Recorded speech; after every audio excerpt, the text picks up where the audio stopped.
อยู่บ้านสร้างบุญเข้าพรรษาออนไลน์นะครับไม่ว่าจะเป็นการสวดมนต์ที่บ้านเองหรือสร้างบุญกุศลจากที่บ้านเองเราก็สามารถทำได้นะครับในโครงการนี้เนี่ยเราสามารถร่วมบุญได้ด้วยการนั่งสมาธิสวดมนต์ที่บ้านวันละ15 นาทีหรือแม้แต่กระทั่งทำสมาธิก่อนนอนสวดมนต์ก่อนนอนหรือเข้าร่วมกับกิจกรรมของทางโครงการผ่านสื่อสังคมออนไลน์เช่น Facebook แล้วก็ YouTube นะครับโดยที่มีวัดที่เข้าร่วมโครงการมหาธาตุนะครับภาคเหนือวัดพระสิงห์วรมหาวิหารและวัดพระธาตุสีจอมทองวรวิหารวัดพระธาตุช่อแห่วัดบ่อแต้ภาคตะวันออกวัดวังสมบูรณ์ภาคตะวันออกเฉียงเหนือวัดหนองไม้ไผ่วัดอัมพวันสุทธาวาสวัดป่าอุ่มจานวัดดอนชีวัดหนองเป็ดภาคใต้วัดสวนวางวัดหน้าพระบรมธาตุวัดหัวถนนวัดสุนทรนิวาสเริ่มตั้งแต่วันที่ 8 สิงหาคมนี้ถึงวันที่ 21 ตุลาคมนี้นะครับขอเชิญทุกท่านมาร่วมสะสมบุญบารมีด้วยกันสร้างความดีถึงแม้ช่วงนี้จะเป็นช่วงกักตัวนะครับช่วงที่เราไม่สามารถพบเจอกันได้แต่เรายังสามารถสวดมนต์ทำบุญทำกุศลได้ด้วยตัวของเราเองนะครับจากที่บ้านก็ได้ผ่านสื่อสังคมออนไลน์ของที่วัดก็ได้ขอให้ทุกคนร่วมอนุโมทนาบุญในครั้งนี้ร่วมกันนะครับ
อนิจจา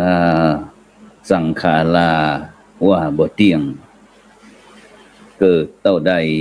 ตายเกลี้ยงบ่เหลือหลอทั้งผู้ดีเข็นใจตายเตียนยอแม้ตัวหมอก็ยังตายวายชีวาวันและคืนพันดับลงลับล่วงท่านตั้งปวงจงอุตสาหากุศลพลันชีวิตคิดถึงลำพึงตนอายุคนมันบ่ยืนถึง10,000 ปีขอกล่าวว่าธรรมสวัสดีกับบรรดาท่านผู้ฟังแล้วก็ท่านผู้ชมทุกท่านที่กำลังรับฟังรายการเห็นธรรมเห็นเราเห็นธรรมตั้งช่องธรรมะเป็นทีมที่กลุ่มพระสงฆ์อุบาสกอุบาสิการ่วมกันเผยแผ่ธรรมะออนไลน์ไลฟ์สดทาง Facebook แล้วก็สถานีวิทยุเครือข่ายคลื่นสีขาว FM คลื่น 104.50 เมกะเฮิรตซ์ซึ่งตั้งอยู่ที่วัดฝายหินตำบลสุเทพอำเภอเมืองจังหวัดเชียงใหม่ซึ่งบรรดาท่านผู้ฟังที่ท่านผู้ฟังท่านผู้ชมก็สามารถนอกจากที่จะติดตามทางเฟซตั้งจ้องธรรมะเป็นทีมแล้วก็สามารถไปดูเฟซทำเป็นทีมเฟซ ADTO พร้อมถึง YouTube YouTube นี่ก็ดูย้อนหลังก็กดติดตามเพื่อที่ท่านทั้งหลายจะได้รับชมคลิปใหม่ๆถ้าคลิปใหม่ๆของเรารายการของเราออกมาได้ก็เสียงสัญญาณกริ้งๆก็จะไปออกไปที่ออนไลน์ของท่านซึ่งในค่ำคืนนี้ก็เป็นคืนวันอาทิตย์ที่26 เดือนกันยายนปีพุทธศักราช 2564เก้ากับผมอัตมภาพพระครูโสพลปริยัติก็ได้นำรายการหันธรรมหันเราหันธรรม มาพบกับบรรดาท่านผู้ฟังแล้วก็ท่านผู้ชม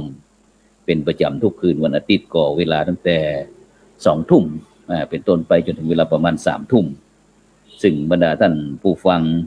ท่านผู้ชมก็สามารถที่จะให้กำลังใจโดยการกดติดตามกดไลค์กดแชร์เพื่อเป็นธรรมทาน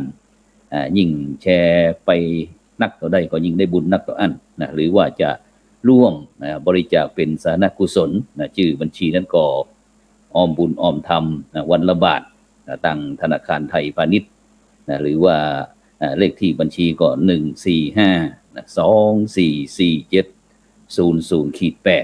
ชื่อบัญชีนั้นก็พระไทยธรรมกิจพระมหาชันชัยพรหมประดิษฐ์แล้วก็พระจตุรงค์ชูศรีซึ่งบรรดาท่านผู้ฟังทั้งหลายในขณะนี้ก็ที่เมืองเชียงใหม่ของเฮานั้นก็ฝนฟ้าพายุเตี้ยนหมู่ ได้แผงฤทธิ์เข้ามาตะกี้ก็ตกมาวันนี้ก็ประมาณ 2-3 รอบ2-3 รอบซึ่งก็ตอนนี้ก็คงหลายจังหวัดหลายพื้นที่ก็คงจะได้รับผลกระทบจากพายุเตี้ยนหมู่พายุเตี้ยนหมู่ซึ่งก็ได้เข้าสู่ประเทศไทยระหว่างวันที่24จนถึงวันที่26ก็คือวันเนี้ยฉะนั้นก็ในช่วงนี้ฟ้าฝนนั้นก็จะหนักหนาฟ้าปานสักหน่อยหนึ่งซึ่งวันนี้ก็บรรดาท่านผู้ฟังท่านผู้ชมก็ท่านผู้ดำเนินรายการแล้วก็คงจะรู้ว่าอากาศเย็นอากาศหนาวเพราะว่าฝนตกแล้วก็บรรยากาศนั้นก็เริ่มถ้าหมดฝนนี่ก็คงจะเข้าสู่ฤดูหนาวซึ่งบรรดาท่านผู้ฟังทั้งหลายวันนี้ก็ได้รับทราบข่าวที่บ่เป็นมงคลเกี่ยวกับพระมหาเถระที่ปกครองคณะสงฆ์หนเหนือของเฮาซึ่งผู้จัดเองนั้นก็ได้สนองงานของพระเดชพระคุณหลวงพ่อพระวิสุทธิวงศาจารย์อดีตกรรมการมหาเถรสมาคมอดีตเจ้าคณะใหญ่หนเหนืออดีตรองเจ้าอาวาสวัดปากน้ำซึ่งก็ได้รับรายงานข่าวว่าตอนนี้พระเดชคุณหลวงพ่อนั้นก็ได้มรณภาพลงแล้วโดยอาการสงบที่โรงพยาบาลกรุงเทพมหานครซึ่งได้มรณภาพเมื่อวันที่26ก็คือวันเนี้ยเวลาก็เที่ยงหรือว่า 12:52 นาทีซึ่งรวมอายุแล้วก็84 ปีพรรษาก็64ที่โรงพยาบาลกรุงเทพที่โรงพยาบาลกรุงเทพเพราะฉะนั้นก็ขอในนามของคณะสงฆ์จังหวัดเชียงใหม่คณะสงฆ์หนเหนือคณะสงฆ์วัดพระสิงห์วรมหาวิหารก็ขอถวายความเสียใจไปกับคณะสงฆ์วัดปากน้ำเขตภาษีเจริญกรุงกรุงเทพมหานครวัดปากน้ำภาษีเจริญกรุงกรุงเทพมหานครก็ได้สูญเสียพระมหาเถระไปอย่างไม่มีวันกลับซึ่งก็ถือว่าพระเดชพระคุณหลวงพ่อนั้นก็เป็นพระมหาเถระที่มีความเมตตาต่อคณะสงฆ์คนเหนือของเฮาด้วยดีตลอดมาเพราะฉะนั้นเนี่ยบรรดาท่านผู้ฟังทั้งหลายซึ่งชีวิตทุกชีวิตที่เกิดมาในโลกนี้ต่างก็มีสิ่งที่หลีกเลี่ยงบ่ได้หลีกเลี่ยงบ่ได้เลี่ยงไม่พ้นที่ทุกคนจะต้องพบจะต้องเจอก็มีด้วยกัน5ประการก็แม้บุคคลนั้นจะมีอำนาจล้นฟ้ามีเงินตาล้นแผ่นดินแต่ก็บ่อาจที่จะหลีกเลี่ยงพ้นจะหนียังก็อาจจะหนีได้แต่สิ่งที่เฮาหนีบ่ได้ก็คือเราหนีแก่ไม่ได้เฮามนุษย์คนเฮาทุกคนเนี่ยมีความแก่เป็นธรรมดาเฮาหนีไข้บ่พ้นเฮามีความเจ็บไข้ได้ป่วยเป็นธรรมดาแล้วก็ทุกคนก็ต้องตายเฮามีความตายเป็นธรรมดาเกิดมาต่อฮือตายหมดบ่มีใครที่จะรอดพ้นไปได้แล้วก็ต้องจากไกลของรัก ก็คือเรามีความพัดพรากนะจากความรักแล้วก็ของฮักเป็นธรรมดาแล้วต้องไปเป็นไปตามหลักของกรรมนะเฮาสร้างเหตุอย่างไรนะเฮาก็ย่อมได้ผลเช่นนั้นนะเพราะฉะนั้นเนี่ยบรรดาท่านผู้ฟังทั้งหลายนะสิ่งแล้วเนี่ยนะที่องค์พระสัมมาสัมพุทธเจ้านะได้บอกนักบอกหนาได้สั่งได้สอนบรรดาพุทธบริษัทต่างๆว่าเรื่องบุญเรื่องกุศลเนี่ยนะเฮาจะรอให้สิ้นลมหายใจนั่นบ่ได้นะจะรอสิ้นลมหายใจบ่ได้ต้องหมู่เฮาท่านทั้งหลายจะต้องขวนขวายนะในขณะที่เฮายังมีลมหายใจอยู่นะเฮาสามารถที่จะกำหนดทิศทางชีวิตของเราได้ท่านผู้ฟังทั้งหลายลองสังเกตนะว่าเรือเป็นอย่างเรือนะเวลามันเดินทะเลเนี่ยมันจึงมุ่งตรงไปยังต้าต่างๆแต่ในแต่ละประเทศได้อย่างถูกต้องเป็นอย่างเครื่องบินนะจึงบินไปสู่ท่าอากาศยานยังคนละซีกโลกได้ก็เพราะว่าเขามีเข็มทิศนะเขามีเข็มทิศคนเฮาก็เช่นเดียวกันบรรดาท่านผู้ฟังทั้งหลายนะคนเฮาก็เหมือนกันนะจะไปที่ไหนก็ตั้งเข็มทิศชีวิตไว้นะแล้วก็ดำเนินปฏิปทาไปตามนั้นจะไปให้สุขสบายเฮาก็ตั้งเข็มด้วยการทำความดีแล้วอานุภาพของความดีก็จะผลักดันนะให้เฮาท่านทั้งหลายไปในภพใดทางที่ดีเพราะฉะนั้นเปิดถึงบอกว่าอานุภาพของความดีนั้นน่ะช่วยให้มองตั้งหน้าก็มีหวังมองตั้งหลังนะก็มีสุขนะความดีนะช่วยให้อิ่มใจในเบื้องหลังช่วยให้สมหวังในเบื้องหน้านะฉะนั้นเนี่ยความชั่วนะหรือว่าบาปหรือว่าอกุศลนึกถึงคราวใดนะก็เศร้าใจในเบื้องหลังสิ้นหวังในเมืองหน้าหรือว่าเพิ่นถึงบอกว่ามองข้างหน้าก็หมดหวังมองข้างหลังก็หมดสุขเพราะฉะนั้นเนี่ยบรรดาท่านผู้ฟังทั้งหลายที่เฮาท่านทั้งหลายจะหันได้ว่าชื่นใจนะหรือว่ามองให้จำใจก็อยู่ที่ในวิสัยที่เฮาท่านทั้งหลายจะกำหนดเอาเองได้แล้วก็มันภาวนาในใจเสมอว่าความชั่วนะมันทำง่ายมันสบายแต่มันลำบากความดีมันทำยากลำบากแล้วมันสบาย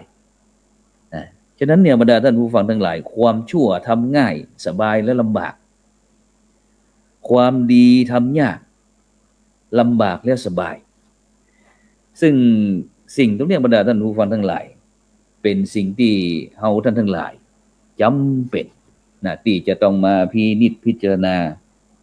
ในฐานะที่เป็นพุทธศาสนิกชนเพราะฉะนั้นเนี่ยบรรดาท่านผู้ฟังทั้งหลายชีวิต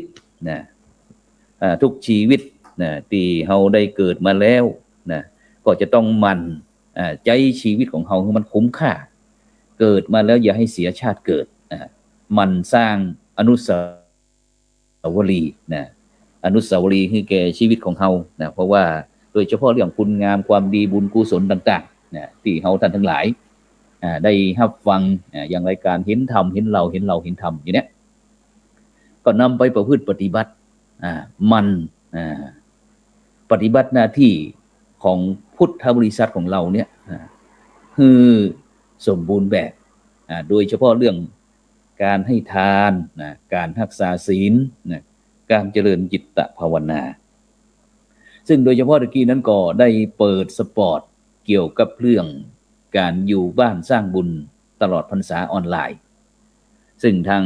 วัดพระสิงห์วรมหาวิหารในเมตตาของพระเดชพระคุณหลวงพ่อพระเทพสิงหวราจารย์ด็อกเตอร์รองเจ้าคณะจังหวัดเชียงใหม่เจ้าอาวาสวัดพระสิงห์วรมหาวิหารก็ได้เมตตาได้มอบหมายให้อาตมาภาพพร้อมทั้งคณะทีมงานได้ร่วมด้วยช่วยกันในการที่จะเป็นกำลังใจคือแก่พุทธบริษัททั้งหลายโดยเฉพาะเนี่ยบรรดาท่านผู้ฟังทั้งหลายนะอย่างไอ้ตะวานี้คืนตะวาก็คืนวันเสาร์ปกตินั่นก็จะออกรายการพระพุทธศาสนา4แผ่นดินแต่เนื่องจากที่จะต้องเดินทางไปปฏิบัติศาสนกิจในฐานะที่เป็นคณะกรรมการ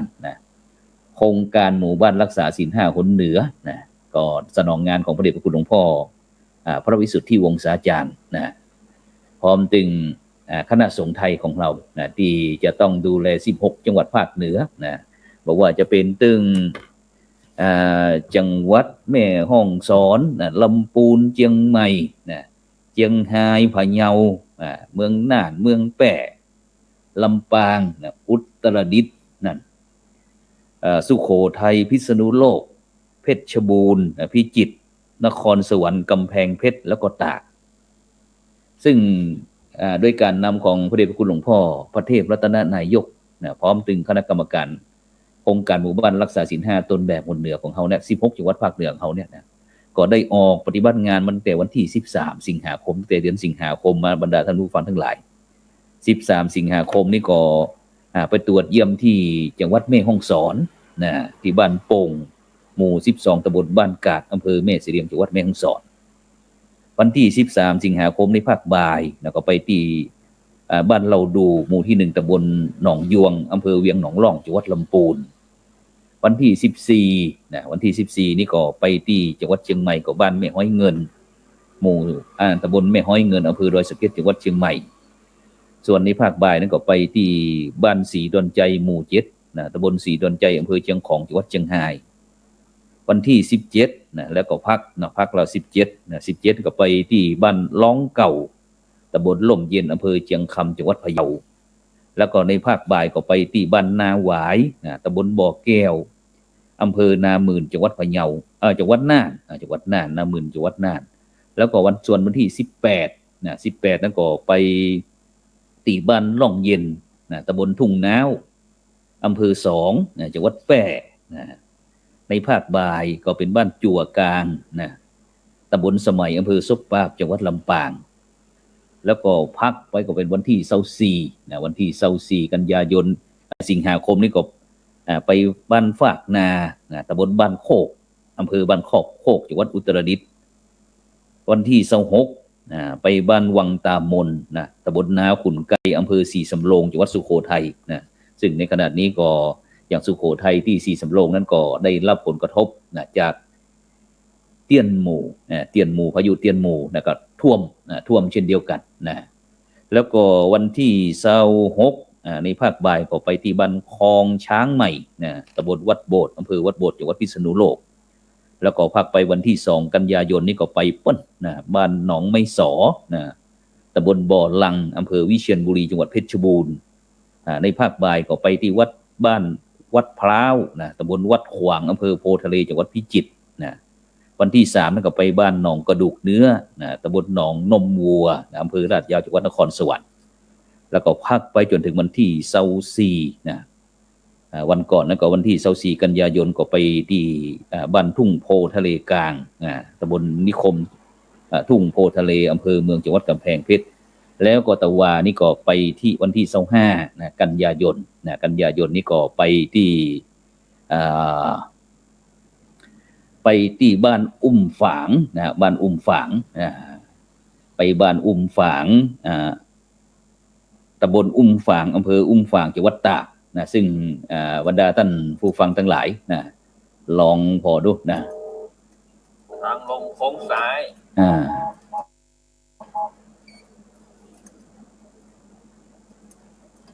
นี่ก็ ขบวนบรรดาท่านผู้ฟังทั้งหลายซึ่งได้เดินทางไปตรวจเยี่ยมหมู่บ้านรักษาศีล5ซึ่งอำเภออุ้มฝางนี่ถือว่าเป็นอำเภอที่สุดยอด นะของงานจังหวัดตากซึ่งวันก่อนนั้นได้จากเดินทางจากจังหวัดกำแพงเพชรนะจากกำแพงเพชรไปที่ตากไปแม่ฮ่องสอนนี่80 กิโลจากแม่ฮ่องสอนนะจากแม่ฮ่องสอนนั้นก็ไปแม่ฮ่องสอนนี่ก็ไปที่อุ้มฝางเนี่ยอุ้มฝางนี่เห็น166 กิโลบรรดาท่านผู้ฟังทั้งหลายนะรวมกันแล้วก็246 กิโลซึ่งคณะกรรมการโครงการหมู่บ้านรักษาศีล5ของเฮานั้นได้เดินทางไปนะฉะนั้นก็เลยนำการเดินทางมาคือบรรดาท่านผู้ฟังแล้วก็ท่านผู้ชมทั้งหลายได้รับห่อกอยกัน เนี่ยซึ่งในขณะนี้ก็เช่นเดียวกันบรรดาท่านผู้ฟังทั้งหลายนะที่อำเภออุ้มฝางบ้านอุ้มฝางอำเภออุ้มฝางนี่ก็ได้รับผลกระทบจากเตี้ยนหมู่เช่นเดียวกันแต่ว่านี่คณะกรรมการโครงการหมู่บ้านรักษาศีล5ก็เกือบออกบทตันเช่นเดียวกันแต่ว่านี่ได้ลงพื้นที่ไปที่บ้านอุ้มฝางหมู่1ตำบลอุ้มฝางอำเภออุ้มฝางจังหวัดตากซึ่งถือว่าเป็นถ้าเป็นคนรุ่นก่อนประมาณสัก4-50 ปีนั้นก็จะรู้จักความเกียรติศักดิ์เรื่องลือของอุ้มฝางถ้าใครไปอุ้มฝางมาแล้วก็ถือว่าสอบผ่านนะฮะ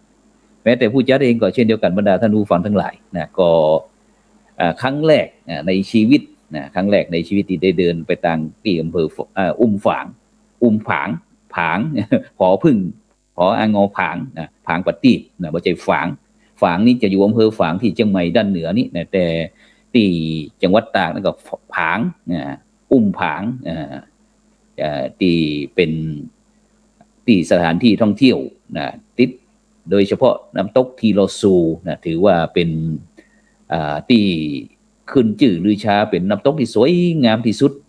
ในโลกเช่นเดียวกันอยู่ในอันดับ6ฉะนั้นก็ผู้จัดเองก็ยังใฝ่ฝันอยู่ว่าสักวันถ้ามีโอกาสอยากจะไปท่องเที่ยวไปทัศนศึกษาเลยไปดูความเป็นอยู่ของพี่น้องพุทธศาสนิกชนที่แถวอุ้มฝางครั้งหนึ่งซึ่งตัวนี้ก็เดินทางไปก็ใช้เวลานี่ก็บรรดาท่านผู้ฟังทั้งหลายจากอันตากไปเมสอดที่80 กิโลก็ยังแค่น้อยหนึ่งแต่จากเมสอดนี่กันไปสอดไปอุ้มฝางนี่ปัดเท่าขึ้นดอยลอยห้วยขนาดนักบรรดาท่านผู้ฟังทั้งหลายขึ้นดอยลอยห้วยถือว่า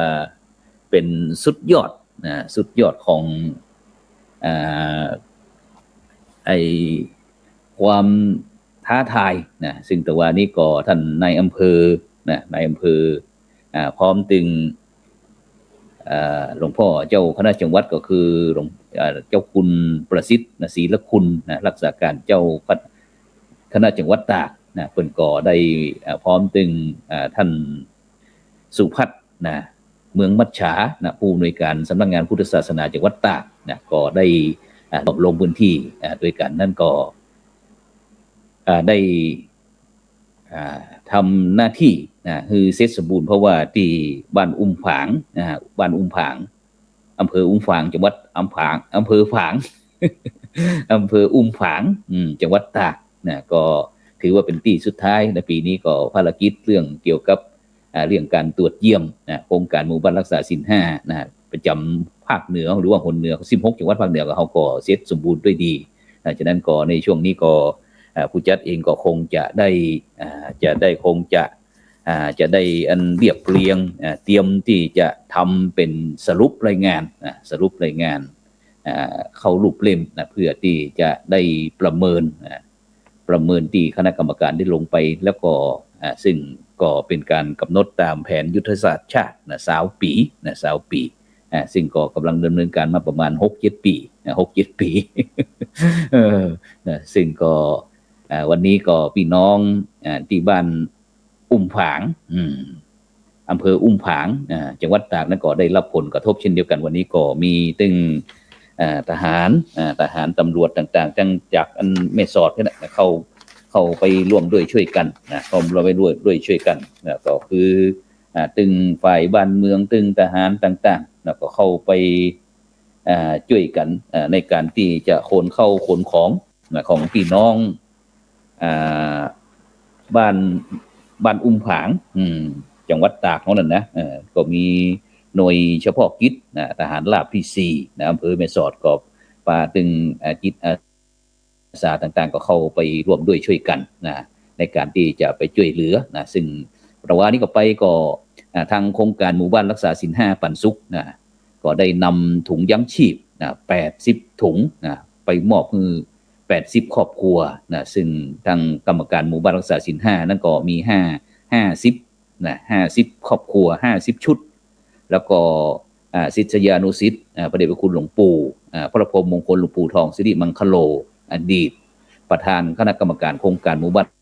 รักษาศีล5ถึงแม้หลวงปู่จะได้มรณภาพไปแต่ก็ทิ้ง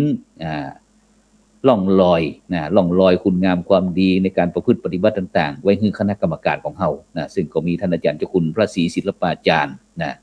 ศิษย์พร้อมดึงศิษยานุศิษย์ก็ร่วมบริจาคถุงยั้งชีพแห่ง30 ชุด30 ชุดจากนั้นก็ภาคเหนือของเฮานี่ก็ทุกจังหวัดจะมีทุกหมู่บ้านก็จะมี80 ชุดแต่ถ้าเป็นภาคอื่นหนอื่นเพิ่นก็จะมี50 ชุดแต่ของเฮามี80 ชุดด้วยกัน80 ครอบครัวจากนั้นก็ในนามของคณะกรรมการโครงการหมู่บ้านรักษาศีล5หนเหนือก็ต้องกราบขอบพระคุณแล้วก็อนุโมทนาบอกว่าจะเป็นพระมหาเถระหลวงพ่อเจ้าคณะจังหวัดรองเจ้าคณะจังหวัดหลวงพ่อเจ้าคณะอำเภอเจ้าคณะพระสังฆาธิการแต่ละจังหวัด16 จังหวัดของเฮาเนี่ยพร้อมถึงท่านผู้ว่าราชการจังหวัดท่านรองผู้ว่าแล้วก็ผู้อำนวยการสำนักงานพุทธศาสนาแต่ละจังหวัดพร้อมถึงท่านนายอำเภอ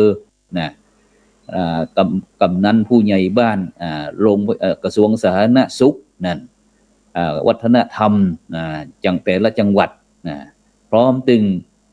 หน่วยงานทั้งภาครัฐภาคเอกชนต่างๆที่ได้ให้ความร่วมมือกับโครงการหมู่บ้านรักษาศีล5ของคณะสงฆ์ไทยเฮาก็ต้องขอบคุณอนุโมทนามาณโอกาสนี้ด้วยในนามของคณะสงฆ์คณะกรรมการโครงการหมู่บ้านรักษาศีล5ต้องขอบคุณเป็นอย่างยิ่งที่ท่านทั้งหลายนั้นได้ร่วมด้วยช่วยกันในการที่จะเข้ามา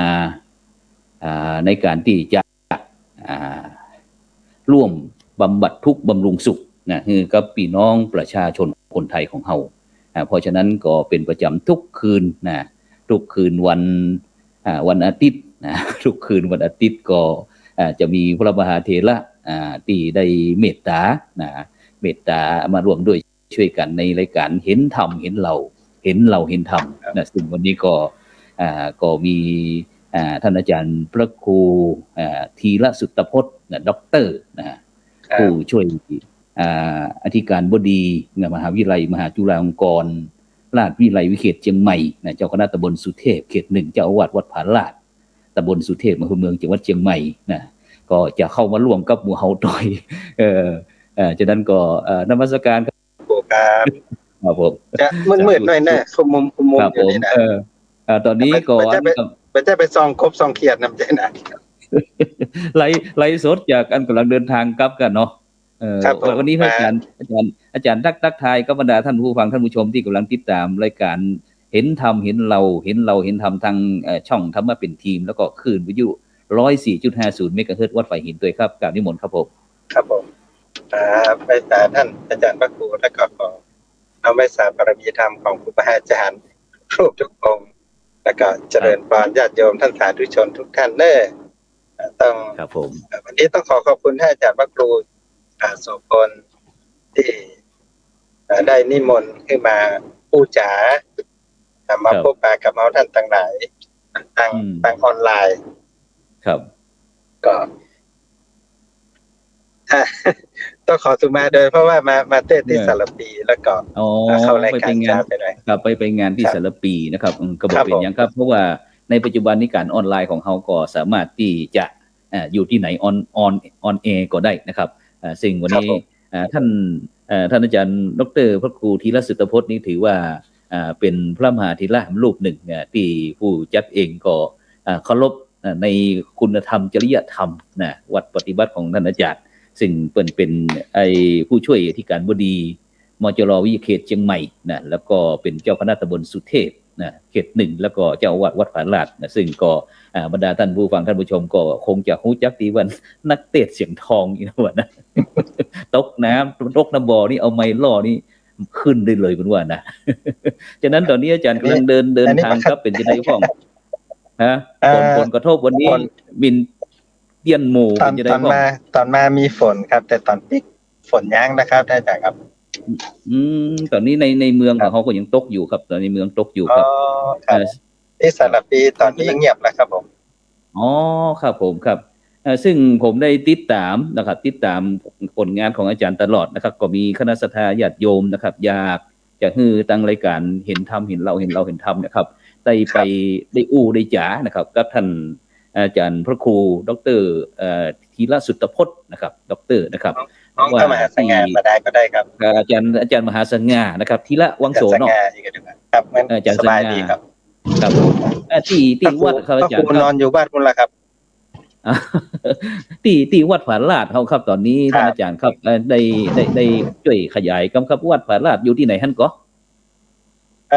อยู่ทางขึ้นดอยสุเทพครับอาจารย์ครับทางครับผมเลยจากอนุสาวรีย์ครูบาศรีวิจัยไป4 กิโลครับด้านซ้ายมือครับ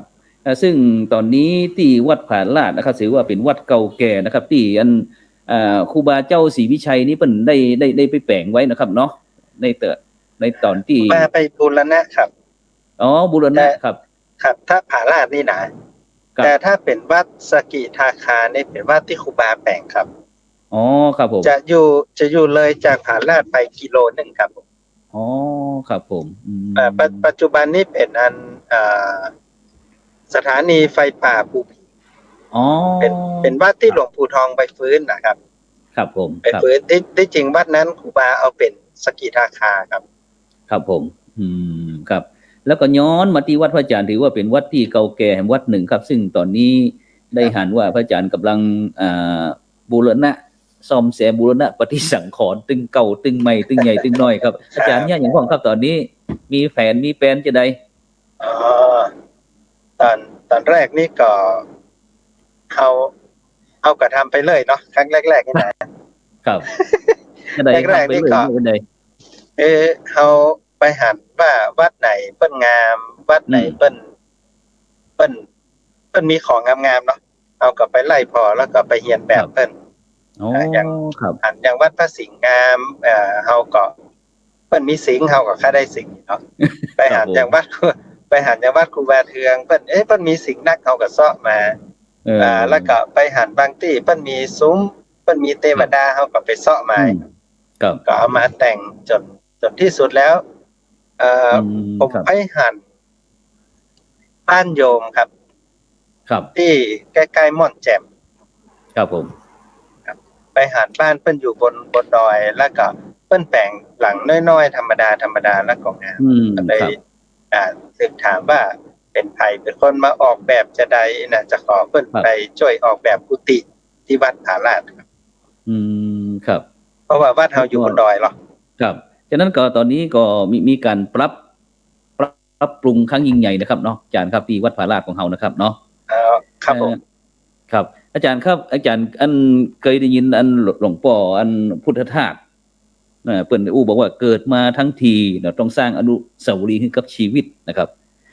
ซึ่งโดยเฉพาะในปัจจุบันนะครับทางคณะสงฆ์ไทยเฮาเปิดว่าวัด5 ศอนะครับวัด5 ศอหรือว่าวัดประชารัฐสร้างสุขที่สมัยใหม่ที่เปิ้นกัน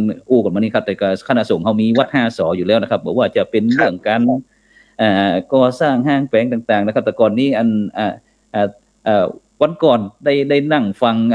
หลวงตาพยอมกัลยาโนโอเคนะนี่นะเพิ่นว่าถ้าเจ้าอาวาสนี่เพิ่นว่าจะไปเนี่ยคือวัดซกมกอยู่ครับเพิ่นว่าซกมกมันซกมกนี่หมายความว่าจะได้ครับอาจารย์ครับครับผมบัดนี้ มันหกมันเหี่ยเบอร์อีเนาะมันแบบสะอาดตาอีนะ อ๋อเหี่ยเบ้อ จิตนา เนาะ ยกครับก็ที่จริงทำวัดให้สะอาด อืม หลวงพ่อผมพระมหาเถระในจังหวัดเฮาที่ตอนนั้นผมทำวิทยานิพนธ์เนาะ ครับ ก็จะมีหลวงพ่อวัดลำเปิงท่านหนึ่งครับเพราะเพิ่นแปลงวัด วัด งาม ลำเปิงท่านโอ้ ครับ จากเจ้าคุณภาวนาพระมาพิรัตน์เนาะ ครับผมแล้วก็แห่งท่านหนึ่งก็คือหลวงพ่อเจ้าคุณเทพวัดพระสิงห์ครับ โอ้ ก็ ครั ล บ อง สาธุครับ ครับผมไปสัมภาษณ์แล้วหลวงพ่อเพิ่นก็ให้ข้อคิดว่าตู้เจ้าเฮาเนี่ยต้องแปลงเพื่อฉลองศรัทธา ครับ แต่ในขณะเดียวกันก็ต้องนึกถึงเรื่องของกำลังของวัดเฮาตัวแล้วก็นึกถึงพื้นที่ของวัดเฮาตัวว่าเราจะแปลงจะใดมันจะเหมาะจะเปิงจะเข้ากับประวัติศาสตร์ของเฮานะครับแล้วก็จะเอาเงินเอาทองที่ศรัทธาเพิ่นอุตสาห์ถวายมาเนี่ยใช้ให้มันเป็นประโยชน์แล้วก็ ครับ เป็นไปตามเจตนาที่ศรัทธาเพิ่นคือเพิ่นถวายมาแล้วเอาไปแปลงแล้วบ่ให้ศรัทธาเพิ่นตกไปนั้นอันนี้หลวงพ่อวัดพระสิงห์ครับหลวงพ่อวัดลำเพิงจะอู้ตรงกัน ครับ ผมก็จำเอากำอู้เปิ้นนี่เนาะว่าเฮาเมื่อญาติโยมเปิ้นบำรุงมาเฮาก็ต้องสร้างเปิ้นทีนี้สร้างจะใดจะให้ดีเนี่ยผมก็เลยมาคิดว่าเฮาบ่มีความรู้เรื่องงานก่อสร้าง เรื่องเทศนี่สบายมากเนาะเอาไม้ล่อถึงไปอย่าเปิ้นว่านะเนาะวันนี้เพิ่นก็เอาไม้ล่อเฮาแล้วเฮาก็เข้ารายการกัน ครับ เรื่องเทศนี่เอาสู้แต่ว่าเรื่องออกแบบก่อสร้างนี่เฮาเหมือนความรู้ผมก็เลยไปได้อาจารย์อดุลเหรัญญะครับที่บ้านหลองเข้าลำที่เวียงกุ่มกาม ครับ สถาปนิกล้านนาเปิ้นมาช่วยออกแบบเรื่องของสถาปัตยกรรมกับศิลปากรครับเปิ้นร่วมกัน ครับ ว่าออกแบบจะใดจะเข้ากับบรรยากาศวัดเฮาออกแบบจะใดจะบ่ทำลายคุณค่าของโบราณสถานครับ นี่เปิ้นก็ออกแบบไปแล้วก็ได้เจ้าหน้าที่จากกรมโยธาธิการและผังเมืองมาช่วยวางผังครับแผ่นผังทั้งหมดวัดเลย ครับวางผังคือครับแล้วก็กรมทางหลวงครับเปิ้นมาช่วยตอนนั้นนะพอดีว่าเปิ้นมาทำเกี่ยวกับเรื่องถนนและญาติโยมที่เปิ้นมาทำบุญเปิ้นก็เลยถามว่าเขาได้อย่างว่าเขาได้มาสเตอร์แพลนเพราะว่ามาสเตอร์แพลนจะทำไม่ได้เลยถ้าเราไม่รู้ว่าพื้นที่เราเท่าไหร่พอดีก็จังหวะเปิ้นกำลังมาตรวจความสูงของถนนเนาะความละเอียดของผิวถนนเนี่ยเปิ้นก็เลยลวดมาช่วยวัดพื้นที่เพราะว่าหาเส้นคอนทัวร์ครับระดับของวัดนะครับความสูงต่ำของแผ่นดินแต่ละชั้นนี่เนาะสำรวจเสร็จเรียบร้อยก็มอบเส้นคอนทัวร์เนี่ยให้กับทางสถาปนิกเพิ่นก็เอาตัวเนี้ยครับไปออกแบบได้มาสเตอร์แพลนมาครับอาจารย์ครับแล้วตอนนี้ท่านอาจารย์ครับตอนนี้อาจารย์ได้มีการปรับปรุงอย่างพ้องครับที่วัดผาลาดของเฮาครับตอนนี้ก็ปรับปรุงในผมแยก2ส่วนครับอาจารย์ครับ2มันจะไม่ใช่3นะ2ครับแยกได้ครับแยก2นี้ก็คืออันแรกนี้เป็นส่วนโบราณสถานครับครับส่วนที่เป็นโบราณสถานที่ศิลปากรขึ้นทะเบียนไว้เฮาจะให้เพิ่นเป็นคนดูแลในส่วนนี้ถ้าจะมีของเก่ามีพระธาตุมีพระวิหารหอพระบ่อน้ำอันนี้เฮางานก่อสร้างเรื่องหมู่นี้นี่ศิลปากรเป็นคนดูแลครับแล้วก็ส่วนที่2นี่เป็นงานก่อสร้างของเฮาจะมีสถาปนิกล้านนาคืออาจารย์อดุลเนี่ยเป็นที่ปรึกษาครับกับครูบาอาจารย์ก็จะมีหลวงพ่องานสาธารณูปการเนาะถ้าอำเภอนี่ก็จะมีหลวงพ่อพระครูวิทิตเท่านี้ครับพระครูวิทิตศาสนาธรครับผมอันนี้ก็ต้องส่งแบบให้เปิ้ลอนุญาตก่อนส่งแบบส่งอย่างแล้วก็พอเปิ้ลอนุญาตแล้วเราก็ค่อยๆทำไปตามแผนครับผมว่าเป็นข้อดีอันหนึ่งครับท่านอาจารย์ครับดีจะได้ครับตอนส่งนี้เขา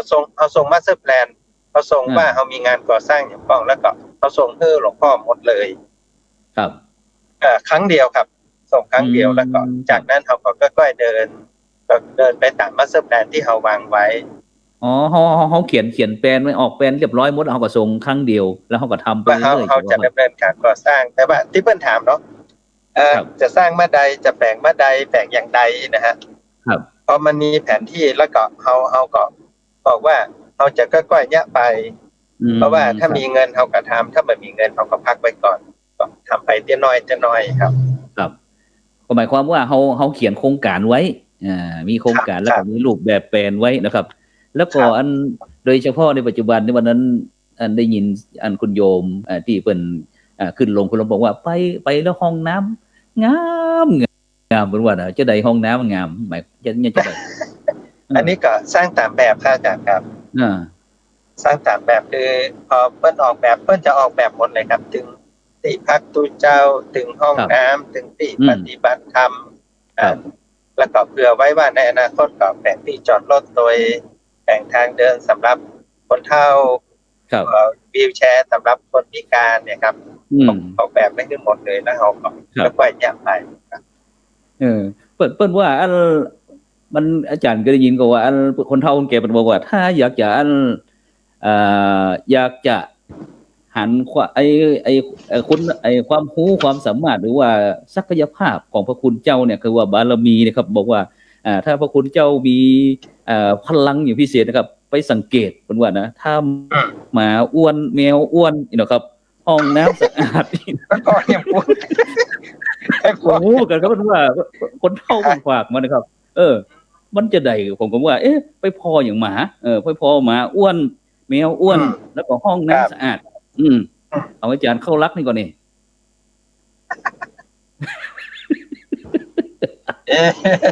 บ้าคือเจ้ากันเนี่ยเพราะว่าอย่างอันเลี้ยงอันนี้นะอันหมายความว่าไอ้อาหารการกินในความดูแลเอาใจใส่ซัดคุยนะครับนอกจากที่จะดูลูกพระลูกเนนพระเนนเทศน้อยแล้วนะครับแล้วก็ตึงหมูหมากาไก่สัตว์เลี้ยงต่างๆก็บ่เคยทิ้งเคยขว้างนะครับแล้วก็อย่างที่ห้องน้ำอย่างของวัดอาจารย์นะครับสวยสดเรียบร้อยนะครับแปลงตึงฝ่ายใจฝ่ายยิงเพิ่มกึ่งกับจังของมีก่อนเพราะว่าเดี๋ยวนี้อาจารย์ครับห้องน้ำเนี่ยสร้างรายได้ให้วัดนะครับแต่ก่อนนี้คนที่มาวัดพระสิงห์นี่ผมมาถามนึกว่าเปิ้นจะมากราบหลวงพ่อพุทธสิหิงก็มาอย่างก็ครับมาดูงานห้องน้ำนะครับพูดถึงว่าห้องน้ำผมว่าวัดพระสิงห์เป็นสุดยอดครับเหมือนห้องน้ำสถานที่โรงแรมใหญ่ๆเลยเพราะว่าจะมีคนดูแลดีแล้วก็สะอาดและมีเสียงด้วยนะหลายภาษาด้วยนะครับบ้านอันนี้เป็นตัวอย่างอันหนึ่งซึ่งในอนาคตเนี่ยว่าเมื่อวัดแปลงเรียบร้อยแล้วการดูแลห้องน้ำผมว่าวัดพระสิงห์เป็นต้นแบบที่ดีครับครับผมเป็นต้นแบบที่อันจะเพราะว่าเป็นวัดท่องเที่ยวนะครับเนาะหลวงพ่อเพิ่นก็ใส่ใจดูแลตรงนี้ครับเขาใจเพิ่นใจเฮาเวลาเฮาไปที่ไหนแล้วก็ห้องน้ำสะอาดแม่นครับอย่างเฮาไปปั๊มใหญ่ๆนะครับเนาะที่ห้องน้ำสะอาดคนดึงไหลป้าเทมากำลังกลับเดินทางไปที่มันสะอาดนี่มันถึงโลกเป็นโซนเฉพาะแบบขึ้นหนักเดียมชนเนาะฉะนั้นก็อาจารย์ครับฉะนั้นก็ตอนนี้อาจารย์ก็สร้างห้องน้ำอันเรียบร้อยได้ยินข่าวว่าตั้งแต่วัดผาลาดมีน้ำไหลตลอดแล้วก็อันอยู่กลางป่ากลางดอยยินว่ามีอย่างธนาคารน้ำอย่างจะได้ครับอาจารย์ครับอาจารย์เนี่ยอันนี้ผมไปได้แนวคิดจากหลวงพ่อท่านหนึ่งที่ท่านเคยไปอยู่อเมริกาแล้วก็ปิ๊กเอาแนวคิดเนี่ยจากอเมริกาครับแล้วก็มาพัฒนาที่อีสานมาเป็นธนาคารน้ำประเทศเรามาลองเพราะว่าที่บ้านเราเนี่ยหน้าฝนน้ำนักแล้วก็ไปเราที่ผ่านมานี่เรามีปัญหาเรื่องแล้งเนาะหรือว่าน้ำเนี่ยมันไหลกว้างมาได้แต่ถ้าเราทำในพื้นที่ของเราบริเวณที่น้ำมันไหลผ่านเนี่ยใดให้ตัวธนาคารเนี่ยนะครับส่งน้ำลงใต้ดินเพื่อให้ดอยสุเทพเนี่ยมีน้ำลงพื้นดินนักๆแล้วก็หน้าแล้งดอยจะได้มาแล้งจนเกินไปนะครับก็เลยเอาพื้นที่ที่บริเวณน้ำที่มันหลากเนี่ยพุดเหมือนน้ำบ่อน้อยๆครับอาจารย์แบ่งน้ำบ่อแล้วก็แบ่งต่อให้มันหายใจแล้วเวลาน้ำไหลลงมาเนี่ยมันจะได้ลงดินเปื่อยๆครับซึ่งก็ทำให้พื้นที่เอาบาดแจ้ลำไปอันที่สองทำให้น้ำลงพื้นดินได้บ่อยขึ้นแล้วก็น้ำก็จะไปลงไปสะสมที่พื้นเพราะว่าน้ำใต้ดินดอยสุเทพแล้วก็เมื่อมันลงไปอยู่ อยู่ตะลุ่มนั่งๆก็ดอยก็จะอุดมสมบูรณ์ที่เราสมบูรณ์นะครับ ครับสวยงามเนี่ยเหมือนกับจัดนิพพานให้ผู้มาเยี่ยมมาเยียนนี่นะครับอาจารย์ครับ จัดวัดให้สวยงามนะครับเหมือนกับเขาเนี่ยจัดนิพพานนะครับให้ผู้มาเยี่ยมมาเยียนนะครับ โดยเฉพาะศรัทธาญาติโยมนะครับ อาจารย์มีความกระหันจะใด ทำตัวเลยเพราะว่าถ้าอาจารย์ก็ดูว่ามาดีเขาไปบ้านโยมนะบ้านเปิ้นกรีดแล้วก็น้อยแต่เอาเนี่ยแต่ว่าการจัดการพื้นที่ของเปิ้นแล้วก็มีส่วนน้อยอ่ะเอาหันแล้วเขายังพนั่งนี่สักกาแฟครับ โอดบ่ได้ แม้แต่ร้านกาแฟกันอย่างการที่เอาไปหันเนี่ยผมว่ามีอิทธิพลต่อทุกเจ้าเขาผมกันหลายบ้านเนี่ยที่เริ่มปลูกต้นไม้เริ่มจัดสวนจัดพื้นที่งามแล้วก็ทำให้เย็นตาเย็นใจเนาะว่าสิ่งเหล่านี้คือมันจะตอบคำถามเลยถ้าจะพระครูที่ว่านี่อย่างคนมาเข้าวัดเพราะว่าเขาเหมือนมีพื้นที่คือเปิ้นครับนอกจากโบสถ์วิหารแล้วเขาเหมือนมีพื้นที่อื่นเปิ้นอยู่เลยแต่ถ้าเราจัดพื้นที่ในวัดของเราให้มีที่นั่งพักมีที่เย็นๆสบายๆเหมือนกับที่ในวัดพระสิงห์เนาะตอนนี้เริ่มมีต้นไม้เริ่มมีที่นั่งมีต้นไม้มีอย่างเดินเข้าไปแล้วก็มีห่มมีเงาเย็นสบายผมว่าอันนี้แหละที่จะทำให้คนมันจะเป็นคำตอบว่าเนี่ยใดคนจะเข้าวัดครับถ้าเข้ามาแล้วมันงามเข้ามาแล้วมันร่มรื่นเข้ามาแล้วรู้สึกว่านี่ขอนั่งนี่สักครั้งแล้วก็ปิกอีกนะผมว่าอันนี้แหละเป็นที่ว่าสร้างนิพพานคือเย็นอกเย็นใจครับคือศรัทธาญาติโยมมาเยี่ยมมาเยียนนี่เนาะซึ่งมันเป็นหัวใจของวัดเลยนะครับเนาะเรื่องพระพุทธเจ้าบอกว่าสะอาดสงบสว่างครับเพิ่นเพราะว่าทำวัดให้เป็นอารามครับจะได้ครับคือคำว่าอารามก็คือที่อยู่แล้วเย็นสบายเย็นอกเย็นใจคือนอกเย็นในเย็น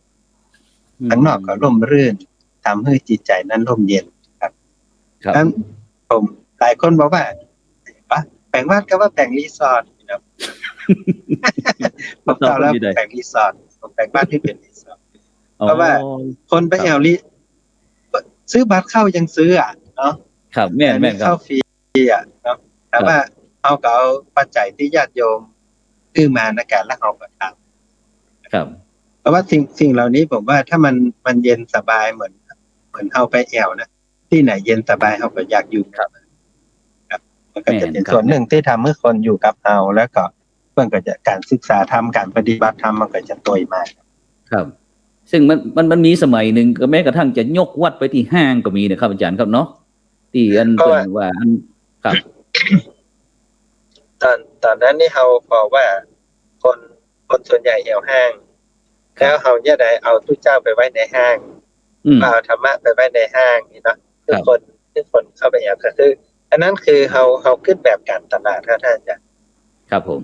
แต่ผมว่าอันนั้นก็ดีแต่ว่าคือถ้าฮื้อคะแนนที่ 25% อ๋อครับจะได้ครับเป็นอย่างฮื้อบ่ฮื้อขึ้น5สัก 50% นึงเพราะว่าถ้าอย่างคนไปห้างนี่มันไม่ได้ตั้งใจไปวัดแม่นครับมันจะไปซ่อหาธรรมะนี่มันไปกับห้างครับมันก็บอกไปยื้อซองให้กรรมแล้วก็ปิกครับมันเจตนามันเป็นไปอย่างอื่นแล้วก็ดีบ่ดีเอาเจ้าเอาวัดเอาอย่างไปไว้หันนะมาอยู่อย่างนี้นะแม่นครับคุณในนี่ความรู้สึกผมนะคือในสมัยพวกว่าครับผมธรรมะที่ดีเนี่ยจะมาโลดหาคนครับครูบาอาจารย์ที่ดีก็จะมาโลดเพราะฉะนั้นเนี่ยครับอาจารย์ครับในปัจจุบันนอกจากที่อันวัดวาอารามของเฮานั้นจะมีการที่ในการปรับปรุงเปลี่ยนแปลงบูรณะปฏิสังขรณ์บอกว่าจะเป็นเรื่องเกี่ยวกับเรื่องสถานที่ปฏิบัติธรรมห้องน้ำห้องสุขาหรือว่าสภาพสิ่งแวดล้อมในวัดแล้วนะครับในปัจจุบันนี้เขาจะสังเกตว่าแต่ละวัดนี่ครับอาจารย์ครับสังเกตกับว่ามันปลูกเรื่องพักผลไม้พืชสวนครัวหัวกินได้นักขึ้นครับอาจารย์ครับตรงนี้อาจารย์ว่ามีความคิดหันจะใดพ้องที่พระสงฆ์องค์นี้เราต้องหันก็มาปลูกทุกอย่างที่กินทุกอย่างที่ปลูกอันนี้ก็น่าจะเหมาะเป็นบางที่ครับบางที่บางแห่งผมว่าทำได้ท่านอาจารย์ครับมันทำเมื่อหันว่าเราใช้พื้นที่ทุกที่ให้เป็นประโยชน์ ารถที่จะเอามากินได้เพราะมันเกิดประโยชน์สูงต่อทุกเจ้าพระเนรแล้วบางทีมันมีหน้าเกาะปั่นศรัทธาไปศรัทธามาวัดกับเขาพักเขาอย่างที่เราปลูกปั่นกันไปครับก็เป็นการดูแลซึ่งกันและกันก็เป็นเรื่องดีแต่ว่าพอดีทำถึงขั้นที่ว่าเปิดร้านขายผักพับถ้าถึงขั้นเปิดร้านขายผักนี่ผมว่ามันเกินไป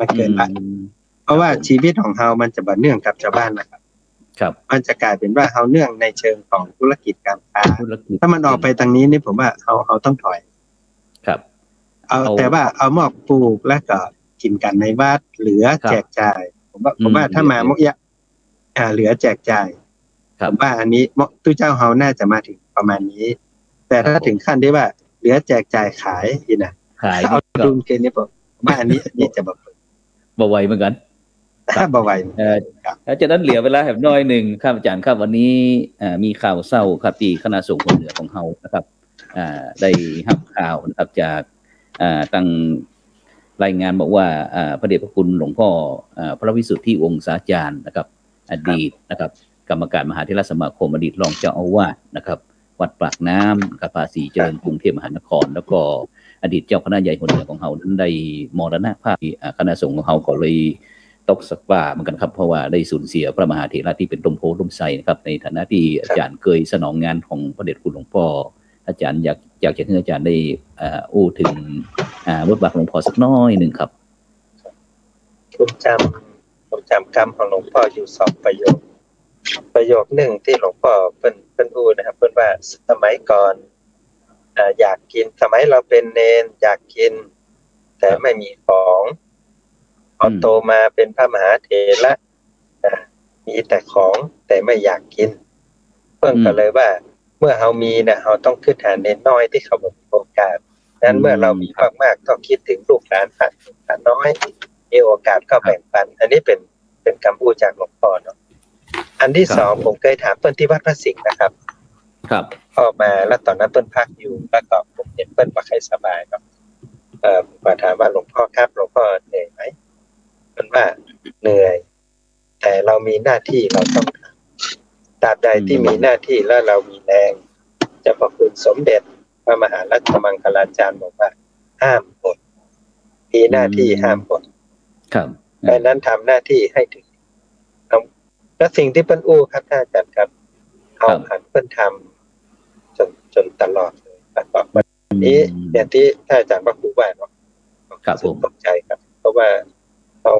พระมหาเถระที่ท่านมีเมตตาเนาะแม้บุคลิกทางนอกเพิ่นจะดูว่าเป็นพระที่เหมือนจะสวกเหมือนกับพระครูสุพจน์แต่หลวงพ่อเมื่อเราได้สนทนาโดยเพิ่นมีเมตตานักครับดังนั้นก็ผมว่าสิ่งที่เราน่าจะได้จากพ่อก็คือเอาน้ำธรรมคำสอนที่หลวงพ่อเคยพูดไว้มาเป็นแนวทางในการประพฤติปฏิบัติมันน่าจะเป็นแห่งส่วนหนึ่งในการบูชาหลวงพ่อที่จากออกไปก็เป็นปฏิบัติบูชาในนามของคณะสงฆ์ครับซึ่งคณะสงฆ์จังหวัดเชียงใหม่ของเราก็คงจะได้มีการนัดหมายจากคณะสงฆ์จังหวัดถึงรอบหนึ่งนะครับเนาะเพราะว่าในฐานะที่พระเดชพระคุณนั้นคือความเมตตากับคณะสงฆ์จังหวัดเชียงใหม่ของเขาเป็นอย่างมากเลยนะครับฉะนั้นวันนี้เสียดายมาจ้าเวลาหมดเวลาเนี่ยนะครับฉะนั้นก็ต้องกราบขอบพระคุณกับท่านอาจารย์พระครูธีรสุตพจน์นะครับด็อกเตอร์นะครับผู้ช่วยอธิการบดีมหาวิทยาลัยมหาจุฬาลงกรณ์และวิทยาลัยเขตเชียงใหม่นะครับเจ้าคณะตำบลสุเทพเขต1เจ้าวาดวัดผาลาดนะครับอำเภอเมืองจังหวัดเชียงใหม่นะครับที่เมตตารายการเห็นธรรมเห็นเราเห็นธรรมนะครับฉะนั้นก็ในโอกาสต่อไปต้องออกเต็มเนอะครับผมคนคิดงานครับสาธุครับหมดเวลาครับขอนำรายการจากบรรดาท่านผู้ฟังท่านผู้ชมไปก่อนนะครับรับฝันดีมีเงินใจไร้โลคาพยาธินะครับไม่เจ็บไม่จนร่ำรวยครับรับในค่ำคืนนี้ขอกล่าวคำว่าธรรมะสวัสดีขอเจริญพร